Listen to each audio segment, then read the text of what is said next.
जय श्री कृष्णा। राधे राधे भक्तों। तो भक्तों, जब हमारे जीवन में भक्ति होती है, जब हमारे जीवन में भगवान का अस्तित्व होता है, भगवान की उपस्थिति होती है, जब हमारी दिनचर्या में एक निश्चित समय अपने प्रभु के लिए होता है जिसमें हम सिर्फ उनकी सेवा और उनका स्मरण करते हैं, तो विश्वास मानिए प्रभु हमारे जीवन में नित्य ही छोटे और बड़े चमत्कार दिखाते रहते हैं। भले ही वो चमत्कार इस संसार की दृष्टि में ना आए, भले ही आपके आसपास के लोग इस चमत्कार को कभी अनुभव ना कर सके, क्योंकि वो एक साधारण लोग हैं। वो आपकी तरह भक्ति नहीं करते, आपकी तरह उनके हृदय में राधा और कृष्ण नहीं विराजते। इस अनुभव को सिर्फ वो ही कर सकता है जिसके मन में हमेशा श्री कृष्ण और राधा का वास होता है। जिसके भी जीवन में भक्ति होती है, उसके जीवन में उसके पाप कर्मों द्वारा रचित दुख तो आते हैं, लेकिन वो दुख कैसे सुख में बदल जाता है, इस बात का अनुभव आपको इस वीडियो में, इस सच्ची कहानी में देखने को मिलेगा। इसलिए इस कहानी को पूरा सुनिएगा और ध्यान से सुनिएगा। गौर करिएगा कि एक ऐसा परिवार, एक ऐसी महिला जिसका एक दुर्घटना में सब कुछ समाप्त हो जाता है, उसकी जीवन की पूरी पूंजी, उसकी संतान, उसका प्रेम, उसका परिवार और उसके परिवार की खुशियाँ उस दुर्घटना के साथ सब कुछ खत्म हो जाती हैं। लेकिन फिर भी लड्डू गोपाल के चमत्कार के द्वारा उसका जीवन भक्ति से कैसे बदलता है, इस बात का अनुभव आपको इस वीडियो में पूरा देखने के बाद अच्छी तरह से होगा। तो ये कहानी है बरेली की रहने वाली चित्रलेखा जी की। चित्रलेखा जी एक बहुत ही धार्मिक महिला है और उनके बचपन से ही उनके दैनिक जीवन में भक्ति जुड़ी हुई है, क्योंकि उनके माता पिता भी बहुत ज़्यादा धार्मिक विचारों वाले और राधा कृष्ण की भक्ति और सेवा पूजा करने वाले थे। चित्रलेखा जी अपनी जीवन की इस घटना को मेरे साथ साझा करते हुए बताती हैं कि उनका संसार बिल्कुल उस सपने की तरह था जिसकी लोग कल्पना किया करते हैं। एक ऐसे सुखी संसार की जिसकी लोग कल्पना करते हैं, जिसकी लोग इच्छा करते हैं कि काश मेरा जीवन ऐसा होता, मेरे पास सब कुछ होता, खुशियाँ होती, दौलत होती, बच्चे होते, बच्चों की अच्छी शिक्षा होती, परिवार की अच्छी उन्नति होती और साथ में हम भक्ति भी करते। तो ये जो सारी खुशियों का संयोग होता है दोस्तों, वो बहुत ही कम परिवारों में देखने को मिलता है। और अगर हम गौर से देखें तो ये हमारे पुण्य कर्मों का फल होता है। अगर हमने अपने पूर्व कई जन्म में बहुत सारे पुण्य किए हैं, बहुत सारे अच्छे सुकृत कर्म किए हैं, तब जाके किसी भी व्यक्ति को, किसी भी मनुष्य को इतना प्यारा जीवन, इतना अच्छा जन्म मिलता है। लेकिन चित्रलेखा जी बताती हैं कि मेरा जीवन, मेरा संसार, मेरी छोटी सी दुनिया ऐसी ही थी जिसमें मेरे 2 बेटे थे जिनका नाम क्षितिज और चिन्मय था। मेरे 2 बेटे और मेरे पति और मैं और हमारे प्यारे से लड्डू गोपाल, बस इन 5 लोगों का मेरा प्यारा सुंदर सा संसार था। मुझे अपने जीवन में किसी भी चीज़ की कोई कमी नहीं थी। मेरे माता पिता ने मुझे अच्छे संस्कार और बहुत अच्छी शिक्षा दी थी, जिसके फलस्वरूप मेरा विवाह भी एक बहुत ही अच्छे इंसान के साथ हुआ जो कि डॉक्टर थे। विवाह के बाद लड्डू गोपाल की, राधा कृष्ण की कृपा से, उनके आशीर्वाद से मुझे 2 पुत्र हुए। बड़े पुत्र का नाम क्षितिज था और छोटे का नाम चिन्मय था। तो जैसे जैसे समय बीतता गया, मेरे बच्चे बड़े होते गए, लेकिन हम सब ने भक्ति को कभी नहीं छोड़ा। मेरे बच्चों के अंदर भी हम पति पत्नी के ही संस्कार आए। वो दोनों भी बचपन से ही राधा कृष्ण की भक्ति में लग गए और दोनों ही पढ़ाई में बहुत ज़्यादा अच्छे थे, बहुत ही प्रखर दिमाग वाले थे।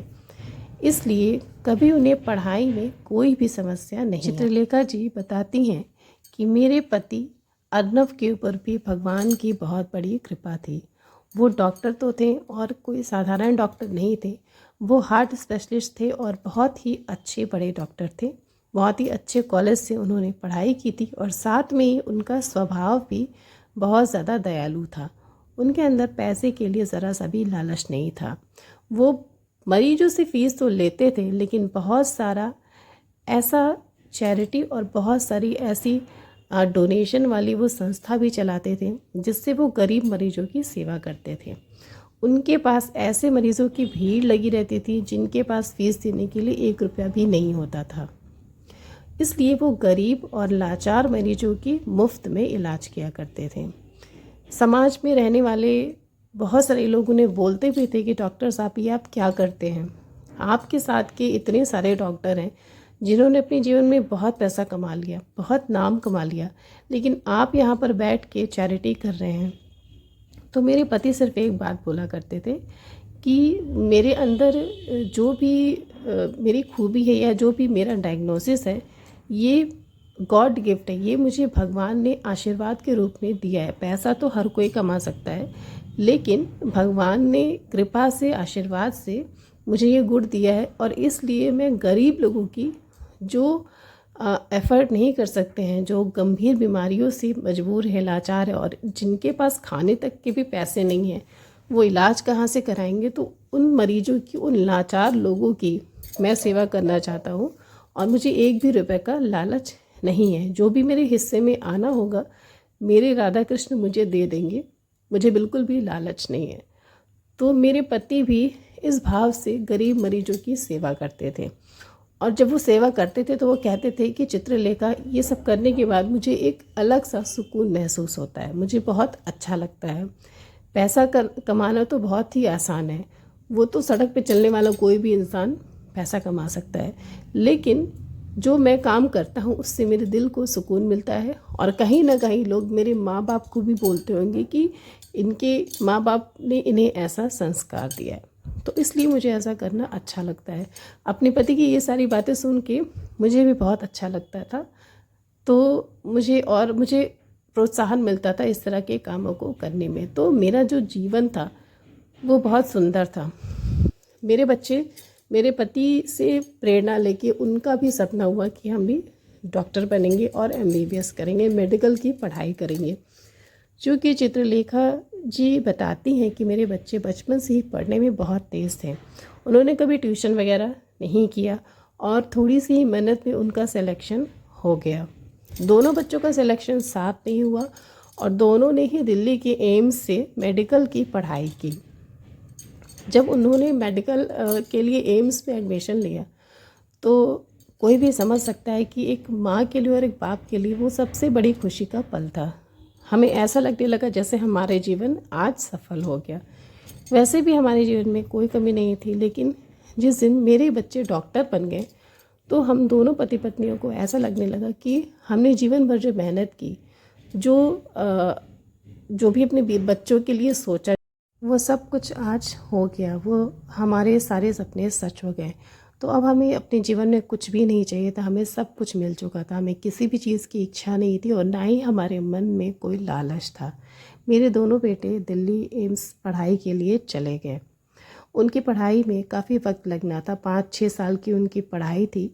तो यहाँ हम कभी दिल्ली में जाके अपने बच्चों के साथ रह लेते, तो कभी हम यहाँ बरेली में अपने घर पे आकर रहते, क्योंकि घर को खाली छोड़ना भी ठीक नहीं था। तो चित्रलेखा जी बताती हैं कि बच्चों का मन रखने के लिए भी अक्सर हम 4 या 6 महीने के लिए दिल्ली उनके साथ रहने चले जाते थे, जहाँ पर मेरे बच्चों ने क्वार्टर लिया था। तो हम सब वहाँ पर रहते थे। कभी वो हम सब मिलकर दिल्ली में फेस्टिवल मना लिया करते थे और कभी वो दोनों ही यहाँ आते थे। कभी कभी हम बरेली में भी त्यौहार मनाया करते थे। तो जैसा हमारे बच्चों का मन होता था हम वैसा ही करते थे। कभी कभी जब वे पढ़ते पढ़ते बोर हो जाया करते तो हम कहीं टूर पे भी निकल जाते। हम अक्सर वृंदावन मथुरा थे, लेकिन जब बच्चों के एग्ज़ाम शुरू हो जाते और उनकी पढ़ाइयों पे उन्हें जब ज़्यादा समय देना होता था तो अक्सर हम खुद घर पे ही रहते थे और हम ज़्यादा से ज़्यादा भजन करते थे राधा कृष्ण का। ज़्यादा से ज़्यादा हम दोनों पति पत्नी राधा कृष्ण की सेवा और मेरे जो नन्हे से लड्डू गोपाल हैं उनकी सेवा करती थी। बच्चों के बाहर चले जाने के बाद मेरे गोपाल जी हमेशा मेरी गोद में ही रहते थे, क्योंकि मेरे पास जो विग्रह है गोपाल जी का वो थोड़ा सा बड़ा विग्रह है। इसलिए जब भी मैं अकेलापन महसूस करती, जब मुझे मेरे बच्चों की याद आती, तो मैं अपने बाल गोपाल को अपनी गोद में झूला झुलाती और उन्हें लोरियां सुनाती। तो इस तरह से मेरा समय कटता रहता। जब सर्दियाँ रहती तो मैं अपने गोपाल जी के लिए स्वेटर बुनती और उनके लिए तरह तरह की खाने की चीज़ें बनाकर इकट्ठी करके रखती रहती। तो इस तरह से मेरा समय कटता रहता। धीरे धीरे समय बीता और मेरे बच्चों की पढ़ाई पूरी हो गई। उन दोनों ने दिल्ली में ही प्रैक्टिस भी स्टार्ट कर दी। अभी तो शुरुआत थी, धीरे धीरे सब कुछ अच्छा ही हो रहा था, शुरू हो रहा था। लेकिन मेरे मन में एक आखिरी इच्छा थी जो मैं पूरी करना चाह रही थी। मेरी इच्छा थी कि क्षितिज और चिन्मय की शादी हो जाए। एक बहुत ही अच्छी सी लड़की दोनों के लिए देखकर दोनों की साथ में ही शादी कर देंगे। तो मेरे पति ने दोनों बच्चों से इस बारे में बात की जब वो घर पे आए हुए थे। दिवाली की छुट्टी थी, तो उन्होंने हम दोनों से बात की इस बारे में। हमने उनसे पूछा कि बेटा, अब तुम दोनों के विवाह करने का समय आ गया है, क्योंकि अभी तो हम यहाँ पर हैं, हम कभी कभी वहाँ आ जाते हैं, लेकिन हम परमानेंट तुम्हारे साथ नहीं रह सकते हैं। इसलिए तुम्हें अकेले रहने में, खाना खाने में, या फिर तुम्हारी कोई केयर करने वाला नहीं है, इसलिए तुम दोनों को प्रॉब्लम होती है। तो यही बेहतर होगा कि तुम दोनों शादी कर लो, और यही सही समय है शादी करने का। क्योंकि मेडिकल की पढ़ाई पूरी करते करते उन दोनों का काफ़ी समय चला गया था, इसलिए अब शादी के लिए लेट करना मुझे सही नहीं लग रहा था। तो हम दोनों ने अपने बच्चों से शादी के लिए बात की और बच्चों ने थोड़ा सा सोच विचार के हमें जवाब दिया, वो शादी के लिए तैयार हो। तो इस तरह से हमारे घर में ये डिसीज़न ले गया था कि अब बच्चों की शादी करनी है। तो हम दोनों हस्बैंड वाइफ ने बच्चों से ये बोला कि अगर तुम दोनों खुद अपने लिए कोई अच्छी लड़की ढूंढ लेते हो तो ज़्यादा अच्छा है, क्योंकि वो आजकल के हिसाब से होंगी और तुम दोनों को ही साथ में रहना है। इसलिए ज़्यादा अच्छा होगा कि तुम दोनों खुद से अपने लिए एक अच्छी सी लड़की ढूंढ लो। तो बच्चों ने तो यही बोला कि ठीक है, हम भी ढूंढेंगे और आप भी ढूंढिए। तो हम दोनों भी इधर ढूंढने की कोशिश कर रहे थे। लेकिन मेरे बच्चों की प्रायोरिटी ये थी कि हमें एक ऐसी लड़की मिले जो कृष्ण भक्ति करती हो, जैसे आप और पापा करते हैं। तो ये बात सुनकर मुझे और मेरे पति को बहुत अच्छा लगा और बहुत गर्व महसूस हुआ कि मेरे बच्चे सफल तो हो गए, लेकिन फिर भी आज भी वो अपने संस्कार से और अपने आधार से, अपनी भक्ति से राधा कृष्ण से जुड़े हुए हैं। तो ये एक बहुत अच्छी बात थी। तो हमें, जहाँ पे हम सत्संग में जाते थे, वहाँ पे हमने इस बात की चर्चा की थी। तो गोपाल जी की इतनी बड़ी कृपा और इतनी मतलब अचानक से उन्होंने जैसे सारे संयोग बना कर रखे हों।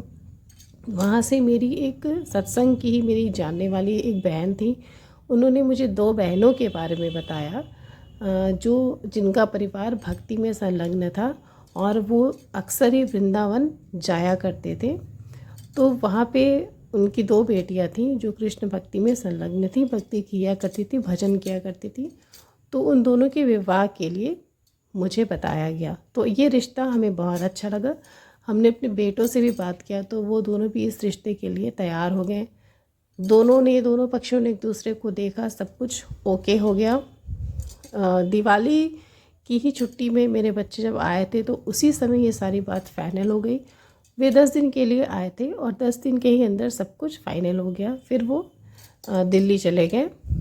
तो अब यही रह गया था कि हमें जनवरी में शादी करनी है। जनवरी या फरवरी मार्च के बीच में हमें शादी करनी है। तो शादी की हम तैयारी में लग गए, अभी डेट फाइनल नहीं हुआ था। तो मेरी और मेरे हस्बैंड की इच्छा थी, क्योंकि मेरे बच्चों को जल्दी खाली समय नहीं मिलता था और शादी के लिए उन्हें 10-15 दिन का या फिर 1 महीने का समय निकालना था। 1 महीने की छुट्टी चाहिए थी जिसमें उन दोनों का विवाह हो और फिर वो कुछ दिन यहाँ पर रह पाए, फिर उसके बाद वो वापस दिल्ली अपने सेटलमेंट के लिए जा सकें। तो इस तरह से मैंने और मेरे पति ने शादी के बारे में प्लानिंग शुरू कर दी और तैयारी शुरू कर दी। तो चित्रलेखा जी बताती हैं कि शादी की डेट उन्होंने होली के आसपास की डिसाइड की, क्योंकि होली में उनके दोनों बच्चों को दिल्ली से घर त्यौहार मनाने के लिए आना था। तो अपने बच्चों से भी उन्होंने पूछा कि होली के आसपास की तारीख विवाह के लिए कैसी रहेगी। बच्चों ने हाँ कर दिया कि ठीक है माँ, होली में तो हमें घर आना ही है। तो उस समय ही विवाह के लिए हम तैयारी करते हैं और डेट फाइनल करके फिर सारी फाइनल तैयारियां होने लगेंगी। सब कुछ तय हो गया, शादी की डेट भी निकल आई मार्च की। मार्च में होली थी और हम दोनों हस्बैंड वाइफ और मेरे दोनों बच्चे, हम चारों शादी की तैयारियां करने लगे। जनवरी में ही मकर संक्रांति के बाद हम दिल्ली गए थे, जहाँ से हमने बहुत सारी शॉपिंग की थी अपने के लिए। सिर्फ 20 दिन रह गए थे। तो मेरे बेटे क्षितिज ने बोला था कि माँ, होली के 15 दिन पहले ही हम बरेली आ जाएंगे और फिर फाइनली शादी के बाद हम जाएंगे। तो मेरे बच्चों ने तैयारियां शुरू कर दी बरेली आने की होली के लिए, और मैं यहाँ पे होली की भी तैयारी कर रही थी अपने बच्चों के लिए। जो भी होली में हम आइटम्स बनाते हैं खाने पीने के, वो सारे बना रही थी, क्योंकि मैं बहुत ज़्यादा खुश थी। पहली खुशी तो उनकी शादी हो गई थी, और दूसरी दोनों बच्चे घर आ रहे थे, और ऐसा बहुत ही कम होता था कि वो 1 महीने के लिए घर आए। वो ज़्यादा से ज़्यादा 1 हफ़्ता या फिर 8-9 दिन के लिए ही आ पाते थे, क्योंकि उनके पास समय नहीं होता था। तो वो शुभ घड़ी आ गई जब मेरे बच्चे बरेली के लिए दिल्ली से चलने वाले थे। मेरे बेटे ने पूरी पैकिंग कर दी, और मुझे याद है उन्हें दिल्ली से सुबह 6 बजे बरेली के लिए निकलना था, और मेरा बेटा सुबह 3 बजे ही उठ गया था, क्योंकि उसकी पैकिंग, छोटे बेटे की, चिन्मय की, पूरी पैकिंग नहीं थी। तो सुबह 3-4 बजे उठकर उसने अपनी पैकिंग की। उसने मुझे कॉल भी किया कि मम्मा, मैं और भैया हम लोग यहाँ से सुबह 5 बजे या 6 बजे निकल जाएंगे। मेरी बात उस समय हुई, फिर मैं सो गई। बात करने के बाद फिर चित्रलेखा जी बताती हैं कि जब मेरे बेटे वहाँ से 6 बजे चले तो फिर मुझे कॉल किया कि हम लोग यहाँ से निकल गए हैं और 5-6 घंटे में हम वहाँ पे पहुँच जाएंगे। 6-7 घंटे में, ज़्यादा से ज़्यादा 6-7 घंटे में हम वहाँ पर पहुँच जाएंगे। मेरी खुशी का तो ठिकाना ही नहीं था। एक तरफ दोनों बच्चों के विवाह की खुशी, और दूसरी तरफ दोनों बच्चों के घर वापस आने की खुशी। मुझे तो ऐसा लग रहा था कि ये खुशी के पल को मेरे कहीं किसी की नज़र न लग जाए, और ऐसा ही हुआ। मेरे जीवन में अचानक से एक ऐसी दुर्घटना हुई जिसकी मैंने कभी कल्पना ही नहीं की थी। जब सुबह मेरे बेटे ने मुझसे बात करके फ़ोन रखा कि माँ, हम दोनों घर से निकल रहे हैं, तो बेटे के फ़ोन अपने बेटे से बात करने के बाद मैं सोई नहीं, मैं उठ गई, क्योंकि मेरे मन में बहुत ज़्यादा उत्सुकता थी बच्चों के घर आने की। मैं दोपहर के खाने और नाश्ते की तैयारी करने लगी, अपने पूरे घर को फूलों से सजाने लगी, और अपने बच्चों की पुरानी तस्वीरों को बक्से और अलमारी से निकाल कर सामने रखने लगी। मेरे मन में बहुत दिन से ये इच्छा थी कि जब बच्चे घर आएंगे तो उनके साथ बैठकर हम पुराने एल्बम्स और फ़ोटोज़ को देखकर पुरानी यादों को ताज़ा करेंगे। लेकिन समय को कुछ और ही मंजूर था। मेरे जीवन में इतना बड़ा भूचाल आने वाला था, ये तो मैंने कभी सोचा भी नहीं था। खाना और नाश्ता की तैयारी करने के बाद मैं नहाने जा रही थी।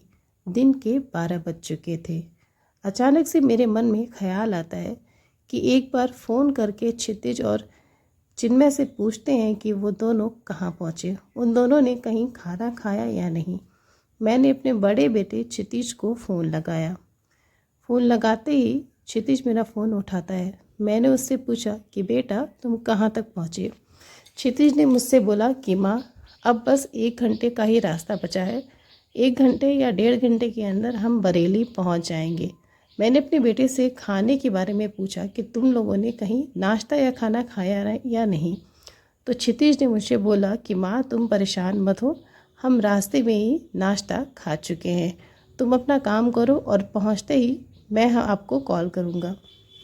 मेरी खुशी और मेरी उत्सुकता और ज़्यादा बढ़ गई कि मेरे बच्चे थोड़े ही देर में मेरे पास होंगे, मेरे साथ होंगे। मैं जी भर के अपने बच्चों को अपने सीने से लगाकर प्यार करूँगी, उन्हें चूमूंगी, उनके चेहरे को बहुत देर तक निहारूंगी, जिन्हें देखे हुए एक लंबा समय हो गया था। मेरे पति भी मेरे साथ मेरे काम में हाथ बटा रहे थे, और हम दोनों ही बच्चों की खुशी में बहुत ज़्यादा खुश थे।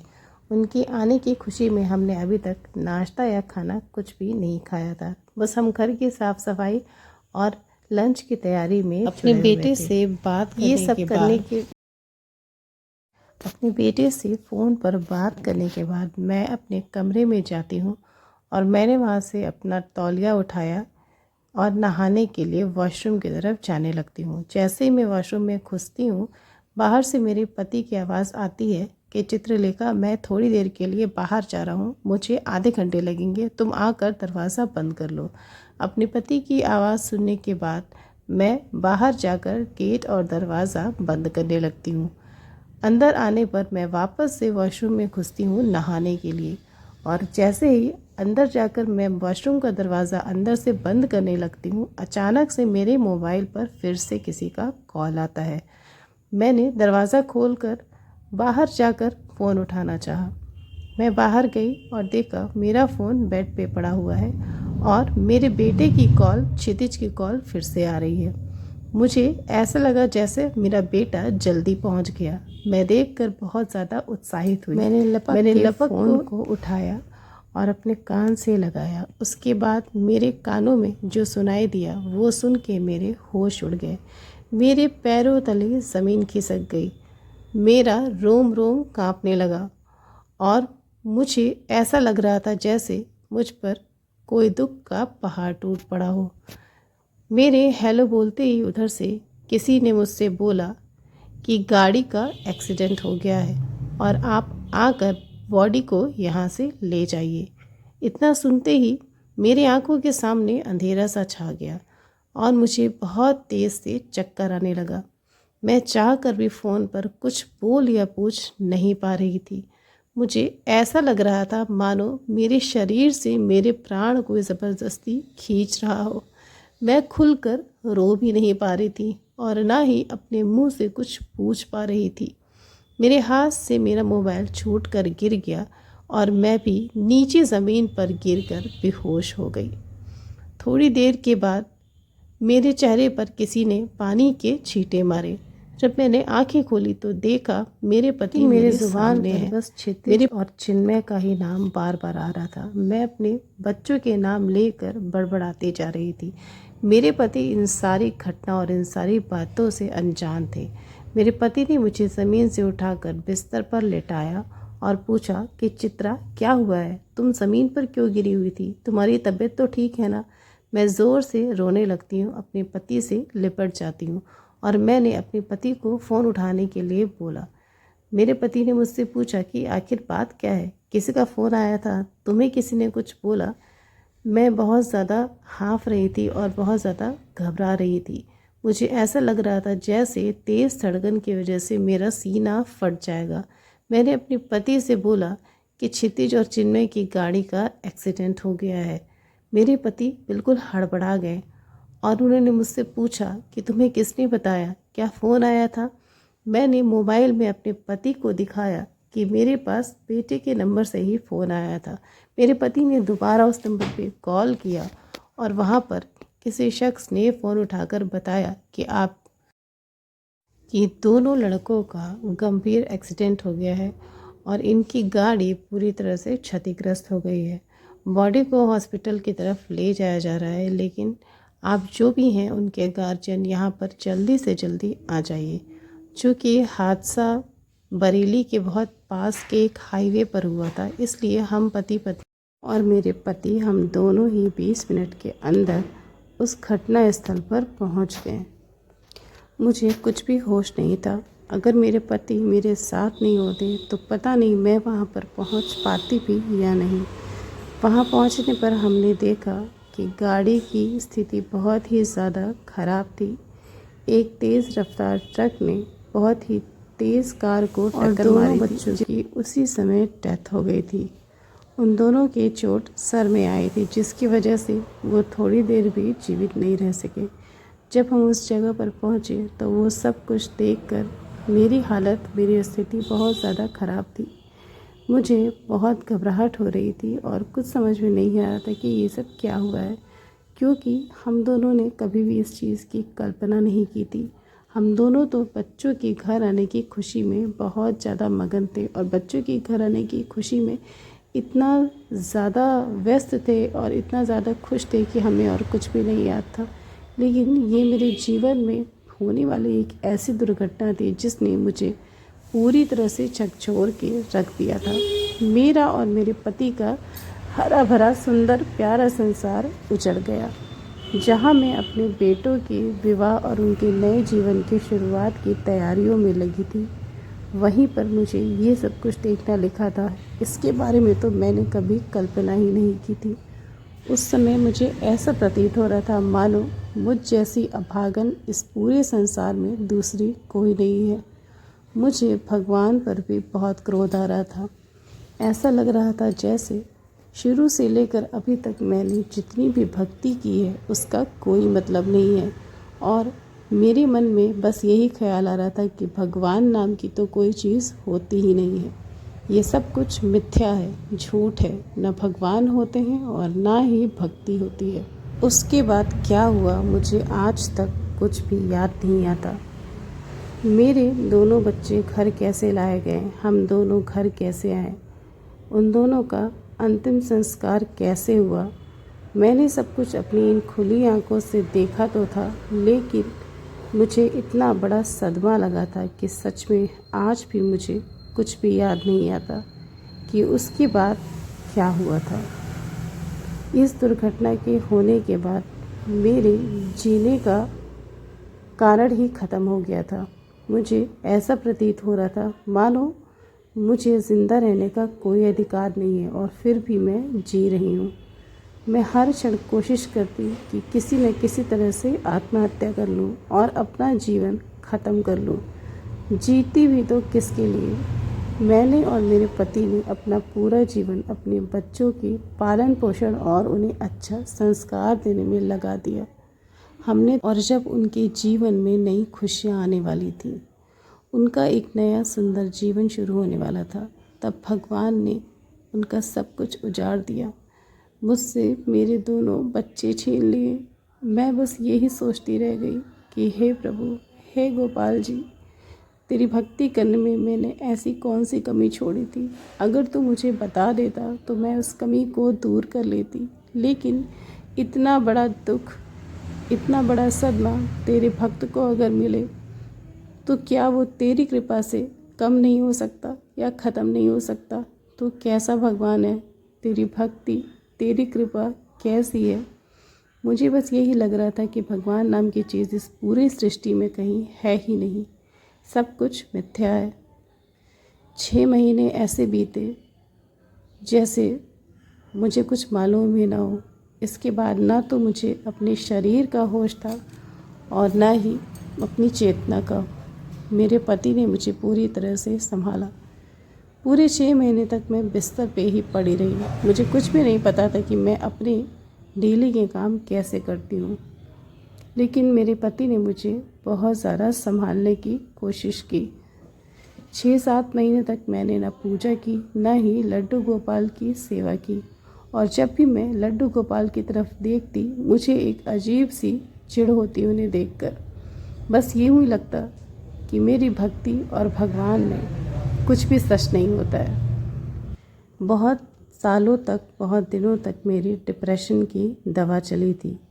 मुझे अच्छी तरह से याद है कि 3 साल तक मैंने डिप्रेशन की दवा ली थी और 1 पूरे साल तक मैं काउंसलिंग के लिए हॉस्पिटल में ही थी। अगर ये सब चीज़ों का सहारा नहीं मिला होता तो शायद मैं उठ के खड़ी भी ना हो पाती। भक्ति, भगवान, लड्डू गोपाल, ये सारी चीज़ें तो कहीं पीछे ही छूट गए थे। बस मेरे साथ मेरा सदमा रह गया था और बच्चों की यादें। रह रहकर मुझे अपने बच्चे याद आते थे, जिसकी व्याख्या मैं आपसे नहीं कर सकती। मैं अपने दर्द को बयान नहीं कर सकती। लेकिन हमारे जीवन में कुछ ऐसी चीज़ें होती हैं जिनका होना तय होता है और उनके होने का समय भी तय होता है, और उन चीज़ों से, उन घटनाओं से हम पूरी तरह से अनजान होते हैं। मेरे दोनों बेटों के चले जाने के बाद मेरे साथ भी कुछ ऐसा ही हुआ जिसकी मैंने कभी कल्पना भी नहीं की थी। मैंने कभी सोचा भी नहीं था कि ऐसा भी मेरे साथ कभी होगा।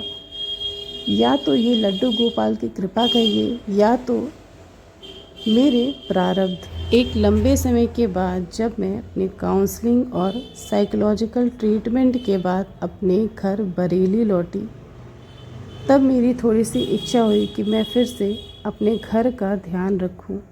जो चीज़ें उस समय बिखर गई थी, एक बार मेरी इच्छा हुई कि उन सारी चीज़ों को फिर से समेट के रखूं, और ये सब सिर्फ मेरे ट्रीटमेंट की वजह से ही हुआ था। एक दिन की बात है, मैं अपने कमरे में सफाई कर रही थी।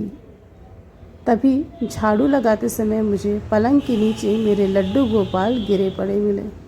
मुझे ये भी नहीं ध्यान था कि मैं कभी लड्डू गोपाल की भक्ति किया करती थी, लेकिन झाड़ू लगाते समय जब मुझे गोपाल जी के पैर दिखे तो मैंने उसे हाथ से निकालने की कोशिश की, और जब निकाला तो देखा कि ये तो लड्डू गोपाल हैं। लड्डू गोपाल को देखते ही मेरी दोनों आंखें भर आईं। मन में तो बहुत दुख भरा था, लेकिन भगवान तो भगवान हैं और इंसान तो इंसान है। गोपाल जी को देखते ही मेरी आंखों में आंसू आ गए और मैंने उन्हें अपने सीने से लगा लिया। पता नहीं उनके लिए एक अजीब सी करुणा मेरे मन में कहाँ से आ गई। मुझे ऐसा लगा जैसे मैं अपने सारे दुख भूल रही हूँ। एक अजीब सी शांति और सुकून मुझे महसूस होने लगा। मैं गोपाल जी को उठाकर पूजा वाले कमरे में ले आई और उन्हें स्नान करके नए वस्त्र पहनाए। मेरे मन में कोई ऊर्जा तो महसूस नहीं हो रही थी, फिर भी मेरी इच्छा हो रही थी कि पहले की तरह ही मैं गोपाल जी की सेवा फिर से शुरू करूं। आखिर करती भी क्या। मेरे धीरे धीरे मैं अपनी डेली की रूटीन में आने लगी थी। मेरी तबीयत भी पहले से कुछ ठीक थी और मेरे हस्बैंड भी काफ़ी दिनों से घर पे ही थे, इसलिए अब वो भी क्लिनिक पर जाकर अपनी प्रैक्टिस को फिर से स्टार्ट करना चाहते थे, क्योंकि हम दोनों का समय अब नहीं कटता था। पहले हम अकेले भी होते थे तो बहुत खुश होते थे, क्योंकि हमारे मन में जीने की एक इच्छा और जिज्ञासा थी, लेकिन अब अगर हम साथ भी होते थे तो अंदर से हमेशा दुखी रहते थे। मेरे हस्बैंड अब क्लिनिक पर बिज़ी रहने लगे और मैं अपना घर पहले की तरह संभालने लगी थी। रह रहकर बच्चों की याद तो बहुत आती थी, लेकिन फिर भी अपना मन वहाँ से हटाती थी। एक बार मैं सो रही थी, दोपहर का समय था। खाना खाने के बाद मैं 10 मिनट के लिए लेट जाती हूँ, इसीलिए खाना खाने के बाद मैं अपने कमरे में अपने बिस्तर पे आंख बंद करके लेट गई। अचानक से मैंने एक बहुत ही अजीब सा सपना देखा। मैंने देखा कि एक बहुत बड़ा सा ऊंचा सा पहाड़ है। उस पहाड़ पर मैं खड़ी हूँ और पहाड़ के उस तरफ खाई है। खाई से कोई नीचे गिर रहा है और उसने मेरा हाथ पकड़ा हुआ है। वो लटक रहा है और मैंने उसका हाथ ज़ोर से पकड़ा है और वो मुझसे कह रहा है कि माँ, मुझे बचाओ मत, मैं जा रहा हूँ। मैं जा तो रहा हूँ माँ, लेकिन मैं तुम्हारे पास फिर से आऊँगा। मैं तुम्हारे पास ज़रूर आऊँगा। मैं बहुत रो रही हूँ। सपने में ही मैं उससे कह रही हूँ कि बेटा, तुम्हें कुछ नहीं होगा, मैं तुम्हें अभी वापस ले आऊँगी। तुम हमेशा मेरे पास रहोगे, कहीं भी नहीं जाओगे। लेकिन मेरा बेटा बस एक ही बात बोल रहा था कि माँ, मैं फिर से आऊँगा तुम्हारे पास। ये सपना देखते ही मैं अचानक से चौंक कर जाग जाती हूँ, क्योंकि उस दिन पहली बार मैंने अपने बेटे का सपना देखा। उसके एक्सीडेंट के बाद मैंने कभी भी अपने बच्चों को सपने में नहीं देखा था। उस दिन बहुत महीनों के बाद अपने बेटे को सपने में, वो भी इस हालत में देखकर मेरा दिल दहल उठा और मैं उठकर बैठ गई। मैं किचन में जाकर पानी पीने लगी और फिर लड्डू गोपाल, मैं उस सपने को भूलने की कोशिश कर रही थी, लेकिन रह रहकर बार बार मेरी आंखों के सामने वो ही दिख रहा था, जैसे मेरा बेटा मेरा हाथ पकड़ा हो, वो नीचे गिरने वाला है और मुझे पुकार रहा है। उस समय अपने बच्चे का चेहरा देखकर मेरे मन में जो करुणा उमड़ी, मैं उसको बयान नहीं कर सकती। मैं धीरे धीरे उसे भूलने की कोशिश करती रही। समय ऐसे ही बीतता गया। 6-7 महीने बीत गए। मैं और मेरे पति इस दुख से बाहर निकलने की कोशिश कर रहे थे। हम एक दूसरे के साथ ज़्यादा से ज़्यादा समय बिताते थे, लेकिन ये दुख ऐसा है कि इससे दूर होना या इससे छुटकारा पाना इतना भी आसान नहीं था। फिर आया मेरे जीवन में वो एक ऐसा दिन, जिस दिन मेरे साथ एक बहुत बड़ा चमत्कार हुआ। मैं दिन में सो रही थी, जैसा कि मैं रोज़ खाना खाने के बाद करती हूँ। मैं आराम से लेटी हुई थी और मेरे बगल में मेरे लड्डू गोपाल भी लेटे थे। मैं ज़्यादातर अपने गोपाल जी को अब अपने साथ रखती थी क्योंकि अकेले मुझे बहुत ज़्यादा घबराहट होती थी। मेरे गोपाल जी बगल में लेटे थे और मैं आंखें बंद करके लेटी हुई थी। मुझे ऐसा लगा जैसे मेरे पेट में कोई हलचल हो रही हो। मैंने अपने पेट पर हाथ रखा। मुझे थोड़ा सा दर्द भी महसूस हुआ। फिर मैंने उसे इग्नोर कर दिया। थोड़ी देर के बाद मुझे फिर से वो हलचल महसूस हुई। मुझे ऐसा लगा मेरे पेट में जैसे कुछ हिल रहा है और ये हलचल ठीक वैसी ही थी जैसी एक गर्भवती महिला को 5वें या फिर 7वें महीने में महसूस होती है। मैं चौंक कर उठ जाती हूँ। मुझे ऐसा लगता है जैसे मुझे कोई बीमारी तो नहीं हो गई। इतनी ज़्यादा हलचल और इतनी घबराहट कोई सामान्य बात तो नहीं है। मेरे पेट में कोई समस्या है। मैंने ये सोचा कि कल डॉक्टर को दिखाना पड़ेगा। उसके बाद मैं करवट लेकर दूसरी करवट अपने गोपाल जी के साथ लेट गई। मेरे सामने मेरे लड्डू गोपाल का चेहरा था। उन्हें देखकर मैं लेटी हुई थी और उसके ही आनंद में डूबी हुई थी। मुझे फिर से उस हलचल का अनुभव हुआ और इस बार वो हलचल बहुत ही ज़्यादा तेज़ थी। मुझे वैसा ही महसूस हुआ जब क्षितिज मेरे पेट में था और 7वें महीने में वो मेरे पेट में हलचल करता था। मैं उठकर बैठ गई और लड्डू गोपाल को अपनी गोद में बैठा लिया क्योंकि मुझे एक अजीब सा डर महसूस हो रहा था कि ये मेरे साथ क्या हो रहा है। ये बात ऐसी थी कि मैं इसकी चर्चा किसी से भी नहीं कर सकती थी। अगर मैं किसी से बताती तो लोग मुझे गलत समझते या मेरी हंसी उड़ाते, लेकिन मैंने अपने पति को इसके बारे में बताया। उन्होंने बोला कि तुम्हारे पेट में कोई प्रॉब्लम होगी, कल चल के डॉक्टर को दिखा लेते हैं। अगले दिन मैं अपने पति के साथ ही अपनी डॉक्टर को दिखाने जाती हूँ, अपनी उसी डॉक्टर के पास जिसका मैं शुरू से ट्रीटमेंट करती आती हूँ। और मेरा बेटा जब होने वाला था तो भी मैं इसी डॉक्टर से अपना चेकअप कराया करती थी और साथ में मेरे लड्डू गोपाल भी थे। हम दोनों अंदर क्लिनिक में गए और मैंने अपनी डॉक्टर को सब कुछ बताया। डॉक्टर ने मुझे एग्ज़ामिन किया। उसके बाद मुझसे एक अल्ट्रासाउंड करने के लिए बोला। मैं और मेरे पति ने तुरंत डिसाइड किया कि हम तुरंत ही अल्ट्रासाउंड कराएंगे क्योंकि वो हलचल मुझे बार बार महसूस हो रही थी। अल्ट्रासाउंड कराने के बाद शाम को जब रिपोर्ट आया और रिपोर्ट को जब हमने देखा, जब रिपोर्ट को डॉक्टर ने देखा तो डॉक्टर ने जो बताया उसके बाद मेरे पैरों तले ज़मीन खिसक गई। मेरे होश उड़ गए और मुझे वो सारी बातें बिल्कुल एक सपना लग रही थी। मेरी डॉक्टर ने रिपोर्ट देखकर मुझसे बताया कि आपके पेट में 6 महीने का गर्भ है। मैं चौंक गई कि ऐसा कैसे हो सकता है।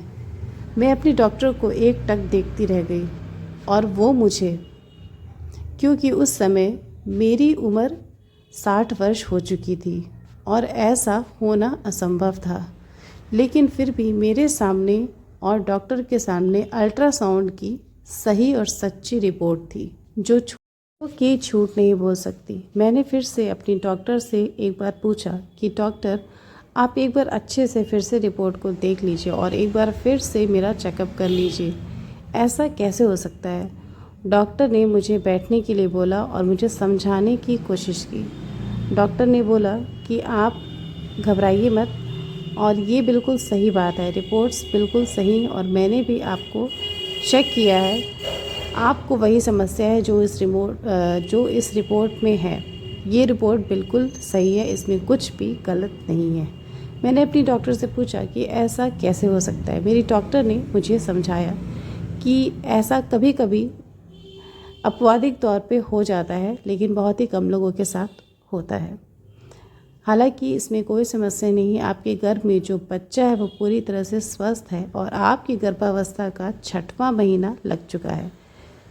3 महीने के बाद आपकी डिलीवरी हो जाएगी। मेरी डॉक्टर ने मुझे डिलीवरी की डेट भी दे दी। मैं तो बिल्कुल स्तब्ध थी और बहुत ही चुपचाप मैं अपने पति के साथ घर पे आती हूँ। घर आने के बाद हम दोनों एक दूसरे से बात नहीं कर रहे थे क्योंकि उस स्थिति पे हमें भरोसा नहीं हो रहा था, क्योंकि हमने उसके बारे में कभी सोचा ही नहीं था। थोड़ी देर के बाद मेरे पति ने मुझसे बोला कि चित्रलेखा, तुम अपनी हेल्थ का अब ध्यान रखो। मैंने अपने पति से पूछा कि तुम्हें क्या लगता है, हमें इसे रखना चाहिए? मेरे पति ने मुझे समझाया कि तुम क्या समझती हो, ये कोई सामान्य बात है? ऐसा क्यों हुआ है तुम्हें अभी तक समझ में नहीं आया? मेरे पति ने मुझे समझाया और मुझे सारी बातों से अवगत कराया। उन्होंने मुझसे बोला कि चित्रा, ये कोई सामान्य बात नहीं है, ये हमारे लड्डू गोपाल का एक चमत्कार है। उन्होंने तुम्हारे साथ एक चमत्कार दिया है, तुम्हें तुम्हारा बेटा वापस किया है, क्योंकि हमारे बुरे प्रारब्धों की वजह से हमें ये दुख झेलना पड़ा और हमें अपने बच्चों से दूर होना पड़ा। हमसे हमारे बच्चे छिन गए, इसीलिए लड्डू गोपाल तुम्हें तुम्हारा खोया हुआ बेटा फिर से वापस करना चाहते हैं। तो तुम दुखी क्यों हो? वो जो भी दे रहे हैं तुम उसका स्वागत करो, उसके लिए खुश रहो। मैं अपने पति के सीने से लग के रोने लगी और यकीन मानिए उस समय मुझे ऐसा लगा जैसे भगवान की सच में मुझ पर कृपा हुई। मुझे ऐसा लगा कि मेरे साथ जो भी अनहोनी हुई है, मेरा जो भी बुरा हुआ है, भगवान उसको कहीं ना कहीं संवारना चाह रहे हैं, मुझे फिर से ज़िंदा रहने का कारण और सहारा देना चाहते हैं।